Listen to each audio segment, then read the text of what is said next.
Hello, everyone. This is Scott Smith, and I'm here with another Saturday service. It is the 12th of October, and we're coming in a little heavy. So, I got some thoughts, I got some poetry, a little story for you from my personal experience, and some cards for your favor and consideration for the week. So, stay tuned, like, and subscribe, and I appreciate it. Um, I'm going to begin this Saturday evening with a poem from Wuman Huikai. This is a Chinese poet, and it's called 10,000 Flowers in Spring, the Moon in Autumn, a cool breeze in summer, snow in winter. If your mind isn't clouded by unnecessary things, this is the best season of your life. This poem came through this week as I was doing a class on meditation, and it was by Sharon Salzberg. It is a great course. I'm taking it now, although a little later than the class was taking it. And it perfectly coincided with what I needed for the week, which was mindfulness and equanimity. Um, and more on that, I think, in the notes at the Patreon. But Patreon is free. But it lined up with the messages that were happening this week because I got a lot of birds in my ears. And what I mean by that is I got a lot of messages through readings for others and in conversations with others about just life and challenges right now that seemed very similar. Um, what was expected to be happening was not happening. So the best laid plans, right? They did not occur. The trajectory was set. It was not being met. You made plans with someone. They were going to do a thing with you. They were going to do a thing for you. And it didn't happen. Or they all showed up to do the thing and it didn't happen the way that you expected. There was detriments and deterrents and side quests and all of these things sort of happening in which I heard on repeat, I wanted this to happen, this was my expectation, and this is not happening. I feel what? I feel afraid, I feel confused, I'm not sure if I'm on my right path, I'm not sure if I'm going the direction that I'm supposed to be going, and the poem came together right in that moment with that message, right? The 10,000 flowers, the moon in autumn, a cool breeze in summer, snow in winter. If your mind isn't clouded by unnecessary things, the best season of your life is now. This is the best season of your life. Intersecting that class on equanimity. This is the moment in which we can be present in every day that we are present, and it's not that we're getting hooked into any of these things that are happening. We're not getting tugged around by the likes and dislikes. We're not being yanked by our fears. We're not being yanked by our desires. We're experiencing them, but they aren't hooks, right? This may seem like a Buddhist thought, but I actually think that Buddhism really teaches us that it doesn't matter what religious, magical, occult philosophy that you engage your world in, that with these types of practices that arise out of Buddhism, that teachers present in Buddhism, we can really understand how to engage it without it enslaving us, without it holding us, without it trapping us, without all the barbs and hooks that come with it. Yes, all of these things are happening. They were not what we expected, but here we are. And so, how do we engage the present moment with our practices? That was the last week's big message, is it's not an either or, and I think that that's just a very rudimentary way of thinking that does has its place in certain circumstances, but for the bulk of my life, my experience is that there is that spectrum of choice in between. It's not just like yes or no, love me or leave, talk to me or don't, be my friend. It's like all of those things, good or evil. That's very polarized sort of thinking, and that our magic is really in the middle, right? Somewhere within that spectrum, we find our center and we twist fate, or we transform ourselves and we meet the moment, and and we better deal with what is there by transforming ourselves or transforming it by the way that we engage it.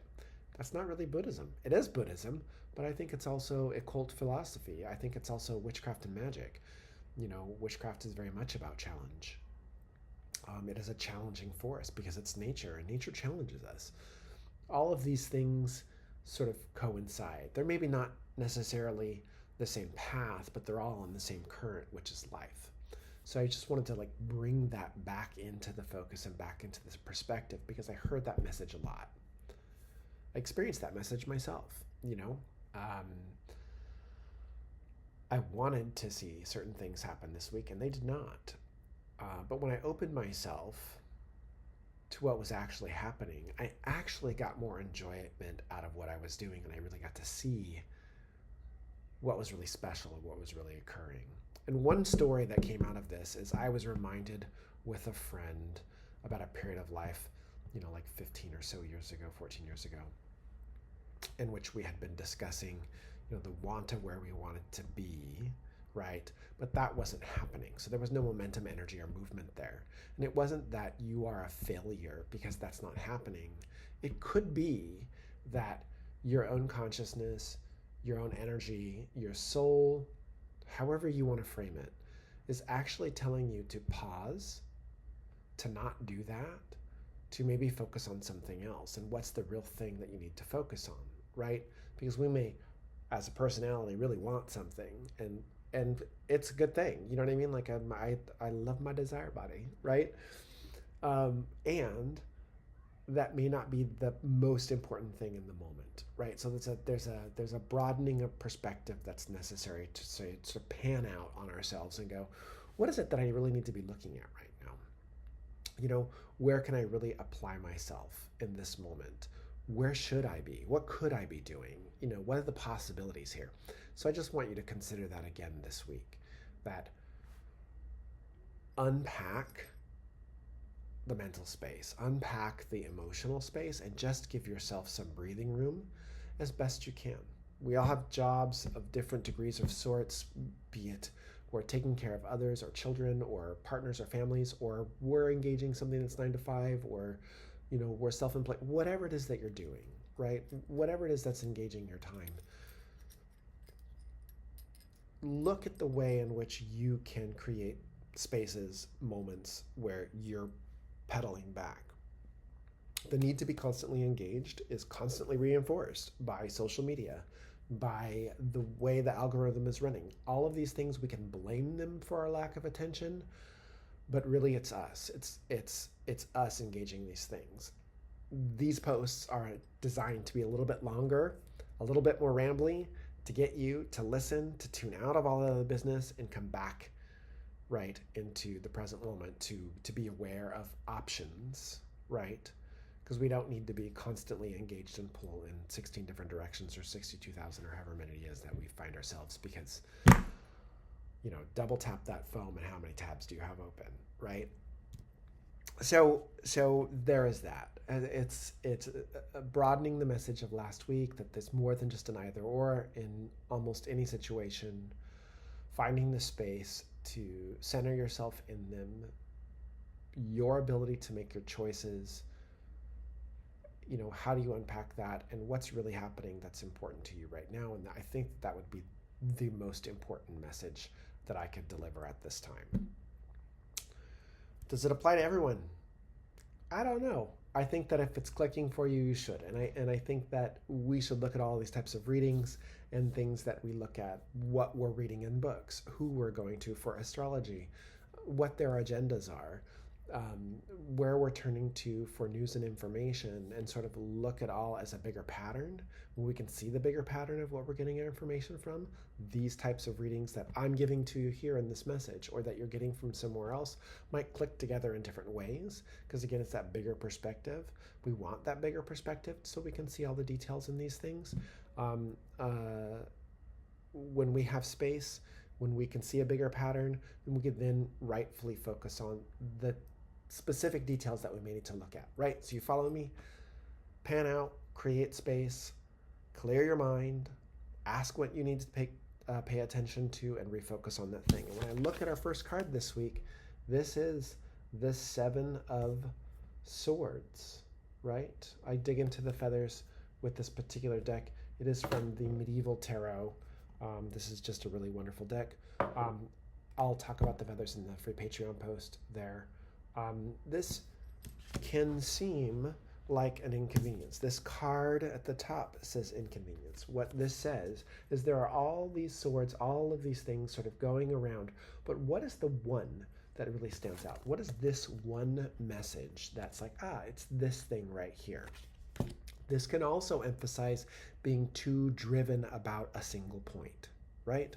So on the one hand, it can tell us there's a lot of information, but we need to sort of narrow it down.